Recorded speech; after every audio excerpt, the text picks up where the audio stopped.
Hi friends, ఎలా ఉన్నారు? అందరూ బాగున్నారా? హెల్దీయెస్ట్ దోశ మొలకలతో ఎలా చేయాలో చూద్దాం.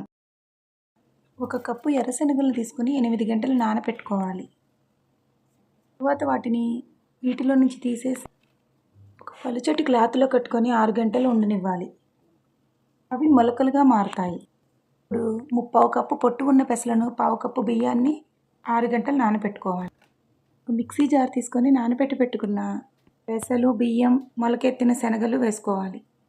ఇందులోనే 2 పచ్చిమిర్చి, చిన్న అల్లం ముక్క, కొద్దిగా జీలకర్ర, కట్ చేసి పెట్టుకున్న కొత్తిమీర, రుచికి సరిపడా ఉప్పు వేసుకొని మిక్సీ పట్టుకోవాలి. మా వీడియోస్ కనుక మీకు నచ్చినట్లయితే ప్లీజ్ సబ్స్క్రైబ్ చేయండి ఫ్రెండ్స్. ఇదేనండి, ఎంతో టేస్టీగా ఉండే మొలకలతో చేసిన dosa ready. Thanks for watching. మా వీడియో కనుక మీకు నచ్చితే లైక్, షేర్, సబ్స్క్రైబ్.